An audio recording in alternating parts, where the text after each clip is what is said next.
Guia, Guilherme, presta atenção. Iogurte, iogurte, presta atenção.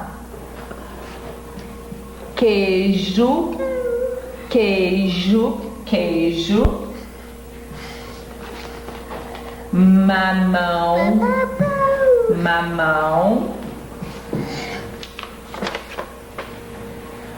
Bolo, bolo, bolo. Presta atenção.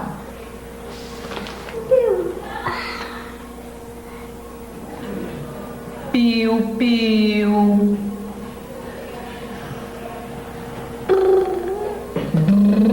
Eu falei Gui, eu falei não, e escuta de novo.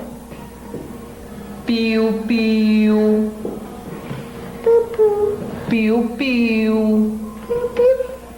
Isso. Ó, vou falar outro. A bola. Bola. Vai lá, lá, lá, lá, lá. Lá, lá, lá. Você. Ó, não tô escutando. Guia. Tá baixinho. Lá, lá, lá.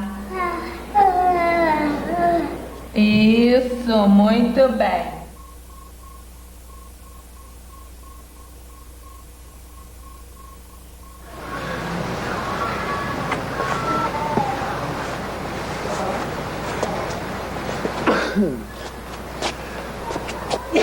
Já, espirra, papai. Espirra. Andando. Andando, preguiçosa.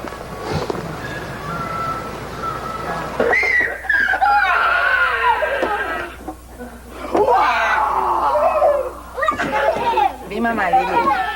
O Nuno levava uma vida normal, a gente não percebia nada. Depois de ter completado um ano é que eu comecei a supor de algum problema relacionado à audição. Aí no começo não foi muito bem aceita essa hipótese, porque não havia nenhum caso na família, não havia motivos para isso. Então esperamos mais uns 2 meses, não fizemos nenhum teste, inclusive tinha um acompanhamento do pediatra desde o nascimento dele, que em nenhum momento teve esse diagnóstico. Foi uma coisa assim que a gente até depois questionou como é que tem um acompanhamento médico e ninguém percebe isso. Isso foi assim, eu me senti um lixo de mãe, porque eu trabalhava fora o dia inteiro. E aí quando eu voltava, eu ainda morava na Barra, ainda pegava um trânsito danado. Quando eu chegava em casa, o Nuno já estava quase dormindo, né?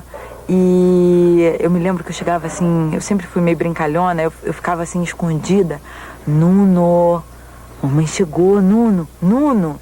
E ele continuava brincando. E eu era assim, falei, gente, esse menino é igualzinho a mim. Ele tá me punindo porque eu fiquei fora o dia inteiro.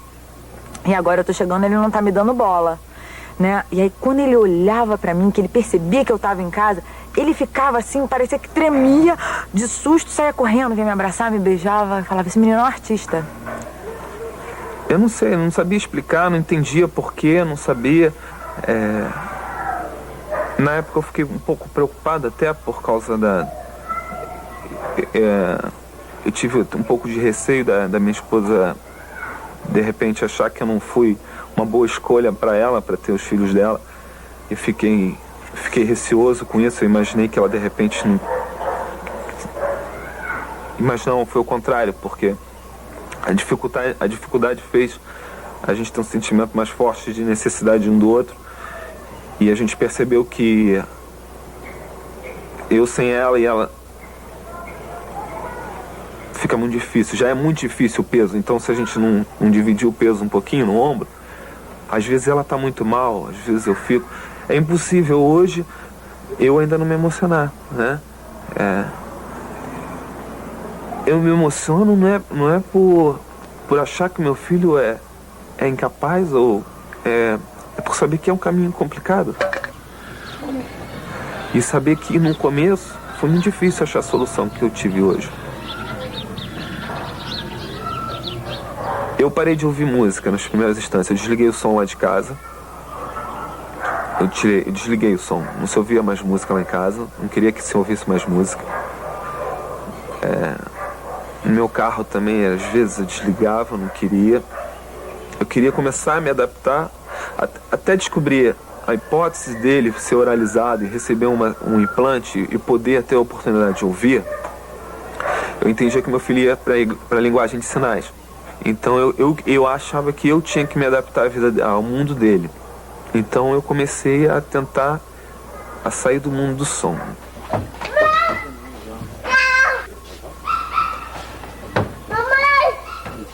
Só conseguimos trabalhar isso bem depois que a Helena nasceu surda também, que aí a gente falou, olha, então era porque tinha que ser.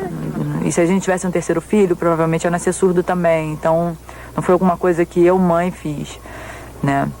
E quando eu soube que a Helena era também, o filme voltou rápido na minha cabeça, então eu sofri muito ali. Sofri muito porque até minhas crenças, né? As crenças que eu tinha do que era certo, do que era errado, do que como é que você deve ser, como deve ser um ser humano. Ali eu comecei a questionar algumas coisas, me afastei até da minha religião. Hoje está difícil para mim porque o histórico tá da minha família. Eu não vou falar sobre isso. Eu fui um médico atrás do outro médico e a gente descobriu que tinha uma possibilidade de implante. Foi meu primeiro contato. Ele falando, porque de surdez, de ouvido. Eu falei, porque eu não sou médica, doutora. Ele falou, qual a sua formação? Eu falei, eu sou engenheira. Aí ele falou, então você vai entender tudo. Porque é acústica pura o que eu vou te explicar. E ele começou a explicar como é que funciona. Então, a primeira vez que eu ouvi falar do implante, de como é que funcionaria mais detalhadamente, não me pareceu ficção científica, não. Me pareceu uma coisa muito real. Eu olhei, eu falei, não, é isso que eu quero. Eu não quero saber quanto custa, eu não quero saber muitos detalhes do processo, eu quero fazer.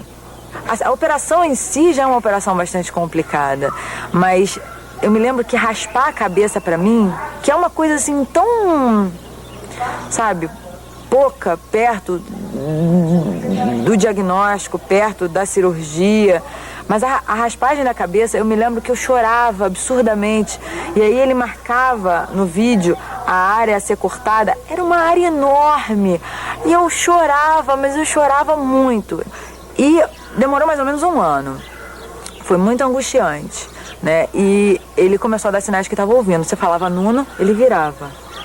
Aí você se empolgava, né? Ele falava de novo, Nuno, Nuno, Nuno. Às vezes só de determinada forma que você falava com ele, que ele respondia, mas já era um sinal, né? Já era um alívio. Bom, vai funcionar. Depois de 1 ano da cirurgia, o dia que realmente eu me sensibilizei, que eu senti que aquilo tinha dado certo, aquela correria toda, foi quando eu chamei o meu filho e ele virou, né? Quando eu chamei ele pelo nome, ele retornou. Ali é que nesse dia aconteceu o que está acontecendo agora, né? E parece que daqui a 1 ano eu ainda vou estar assim. É impressionante. Isso não acaba. Papai, no avião. No avião? No avião, mamãe não.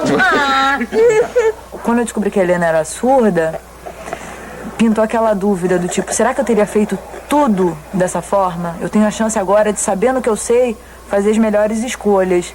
E faltou conhecer um pouco mais sobre a linguagem de sinal mesmo, né?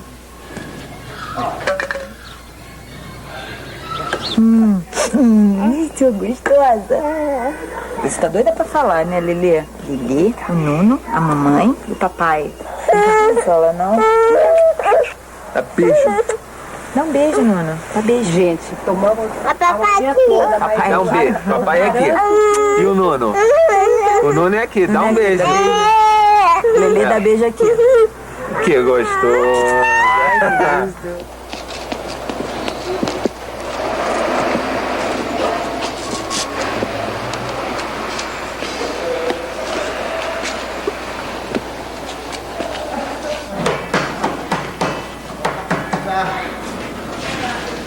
Alô? Oi, quem fala? Ele tá falando que tá na Alvorada.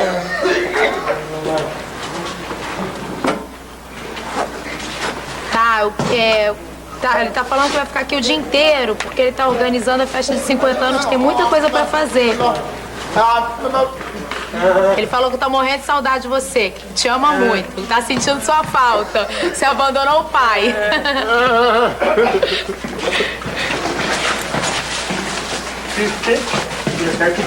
Tá, ele disse que não tem problema não. Tá? Tá, ele falou que ok. Beijo. Sabe quem tá falando? Tani. Tudo bem? Então a gente se vê. Um beijo. Tchau.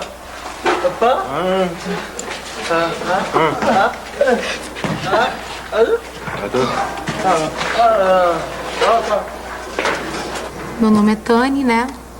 Eu sou filha, sobrinha e neta de surdos. E eu tive que, na verdade, conhecer o mundo dos ouvintes, né? Porque o meu mundo era o mundo dos surdos. Então, a minha primeira língua foi a língua de sinais. Eu tive que ir para a escola para aprender a falar. E os meus pais me alfabetizaram, me ajudaram a se alfabetizar na língua de sinais, na verdade, né?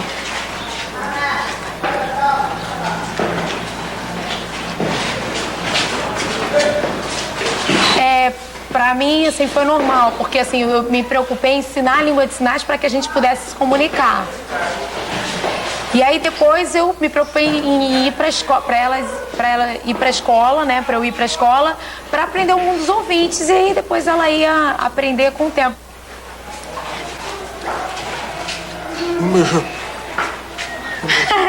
Meu primeiro sinal foi esse aqui, passear, só que com um dedinho só. Aí depois eu aprendi naturalmente, eu não ficou me ensinando, né? Foi espontâneo. Porque assim, as coisas que eram utilizadas, né? Eu tinha que buscar, tinha que falar. É como se você tivesse um filho hoje, você não ensina português. Você vai falando, aí ele vai pra escola pra aprender estrutura, né? Falava tudo trocado, assim. Sofá, eu falava sofa. A amarra, o sapato falava amerre. E assim, o colégio inteiro conhecia Tani Mary, porque era filha dos mudinhos, assim, era conhecida, né? Então, assim, para uma criança é muito complicado, né, entender essa diferença. Até os meus 14 anos eu vivi isso, né? No ônibus, na rua, no colégio, no telefone, na hora de traduzir. Eu era uma criança de 7 anos, que eu tinha que resolver um problema para o meu pai, para minha mãe, de uma loja que entregou um produto com defeito. E eu era realmente a voz dos meus pais, né? Quando meu pai comprou o apartamento, na verdade, quem negociou o apartamento fui eu, com 10 anos de idade.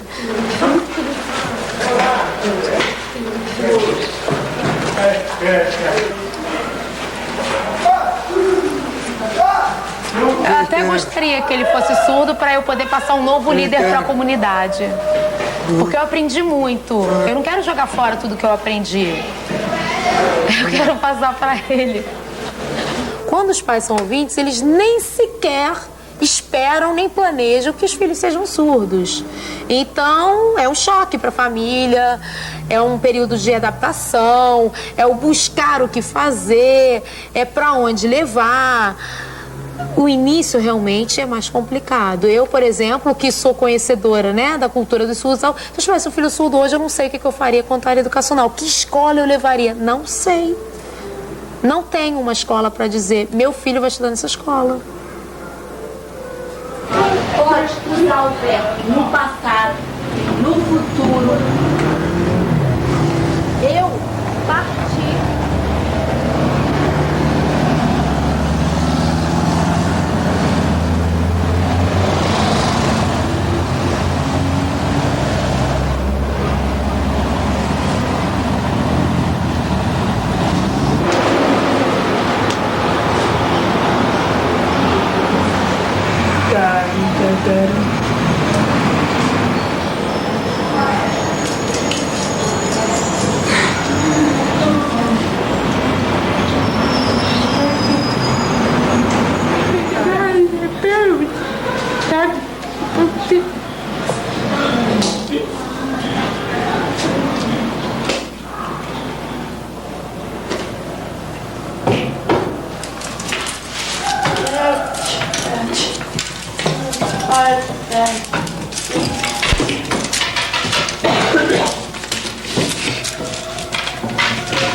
cobertura mais completa do brasileiro em transmissões ao vivo.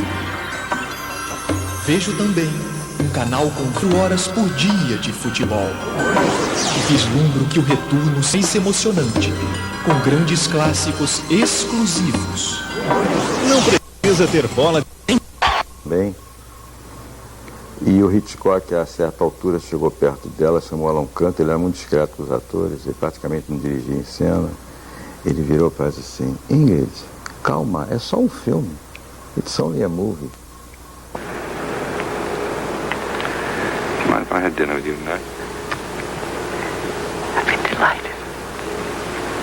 Where are you going? I think I'm going to stay in. I have to telephone the hotel, see if there are any messages. You have to.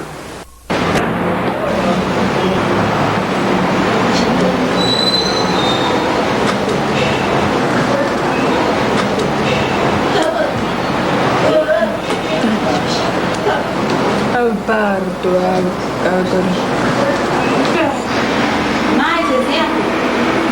Vamos pensar, mais exemplo, que a gente tem que treinar, para não esquecer. Já.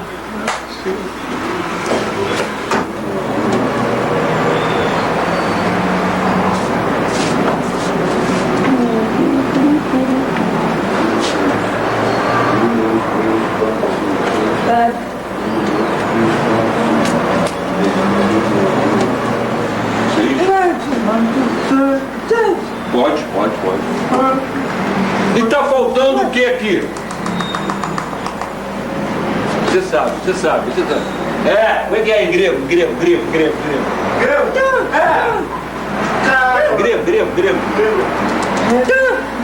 Isso!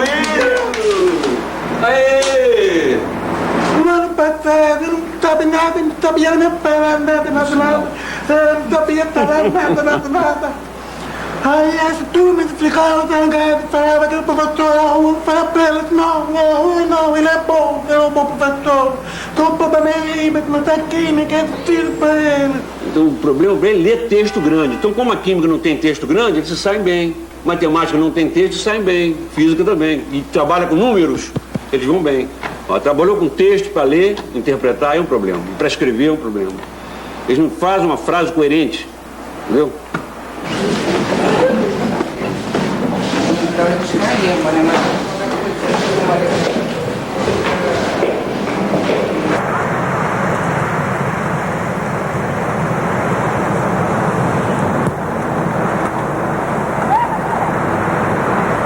Como vocês se comunicam com seus pais? O resto da minha família não sabe falar Libra, não sabe falar nada. Tô falando. Aí fiz tudo pra ela. Aí por isso ela já estou acostumada, porque eu estava no ouvido. Aí depois eu ajudo ela, eu ajudo meu pai. Eu fico ajudando tudo ajudando. Fogo. Pega. Se não te pega não. Eu fico, pega. Fogo. Eu faço não. Quer bem a minha família. Perdão, sabe? Perdão. É tudo para que preparado. Até, muito, mudou. A mamãe, oportunidade. Tudo para onde não há o piano. Agora, só informático, restaurante, informático, lapédio. O computador, ela foi pra ele, tudo faz o computador. E pra mim, o motor vai ter o professor de química, porque eu adoro química. Tudo, sou química. O problema é a Libra, a maioria do professor não sabe muito ensinar. Às vezes a maioria fala com a boca, escreve, vai falando devagar. Aí o aluno não atende, como eu não atendo bem. Mas o problema é a turma. Venha perfeição,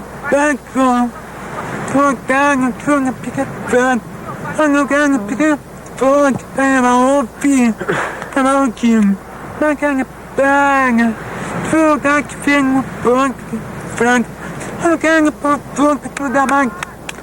Quando você olha o mar, Agora, tá bem. Como você imagina? Vai, ouvi não. Sabe, boba, que medo. Going, put, thank you. Thank you. Stop back. Over, put, over. Thank you. Over. Thank you, Lord. Thank you. Step back, cut down. Thank you. Thank you, oh man. Get back. Thank you, man. Thank you. Você também? Hey, the best, porque as vezes é difícil mesmo do papai, mas às vezes eu ensino como, bota quando eu abro água, e eu peço como eu vou sentir isso, não tem barulho, como eu vou sentir uma água torrando, mas eu não consigo nem escutar, eu sinto, mas eu não consigo como eu vou pensar, o barulho até, deve ser ele, ou outro, porque não consigo escutar, principalmente do vento, não consigo escutar, principalmente a paz de vocês. Eu sinto como eu sou essa pele, sinto. Não sempre uma onda, E você? eu adoro dançar, eu adoro música, eu adoro. Às vezes na hora do banho eu também canto, na hora do banho eu canto, eu adoro música, eu adoro. Apesar de eu ter tudo, preto maluco cantando, mas eu adoro música. É uma passando pela pessoa errada. Ninguém sabe o que eu estou sofrendo. Eu aprendi essa música, foi a primeira vez que eu aprendi. Como se fosse Rafael, normal, mas tem uma piada boa. Tô aqui, eu tô tudo, infelizmente, mas se dá pra entender um pouco da música, o que a música faz. Bom, vou dar um texto, uma frase, que eu inventei. Bom, o ouvido do tudo. Eu silencioso, o barulho não entra. Isso aí. Tá, que medo.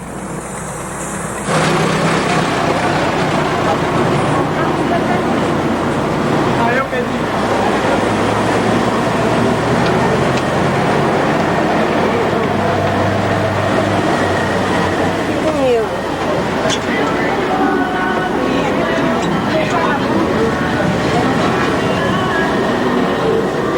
O lugar aqui é meu.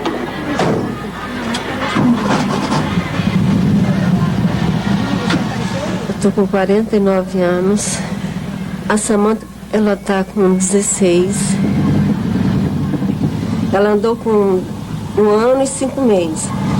Mas nesse período eu já achava estranho porque ela não falava papai nem mamãe, nem respondia. Falei com a pediatra dela, ela falou que tinha criança que demorava a falar. Chegando no otorrino, ele falou que não podia fazer a audiometria. Tinha que ser quando ela estivesse com 3 anos e meio. Eu fiquei quase 1 ano levando a Samanta para fazer a avaliação. Eu tenho horror a esta palavra, avaliação. A minha maior decepção na minha vida foi quando a doutora abriu o exame e falou, realmente ela é surda. Ela falou isso, eu virei para ela e falei, doutor, e aí? Que o profissional não está preparado para dizer para a mãe, para dizer assim, olha, tá certo, ela é surda, mas tem terapia, tem colégio especializado, e seu filho pode, ou sua filha pode estudar, pode se preparar, pode ser alguém. A doutora não sabia nada. Eu saí de lá assim, me sentindo uma formiguinha. Eu rodei tanto esse Rio de Janeiro, eu rodei tanta coisa. Hoje eu fico assim pensando, como é que eu dei conta? Eu não espero muito, mas tudo que vem de Samanta, até mesmo quando ela demonstra as raivas dela, quando ela está zangada, eu até procuro até respeitar. E há momentos assim, a nossa relação difícil, porque ela grita, é a forma que ela tem de se expressar. Ó, eu moro aqui, essa parte de cá. E eu converso com a minha filha na linguagem dela e estou tentando entrar no mundo dela, porque é mais fácil para eu entrar no mundo dela do que ela no meu.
E aí?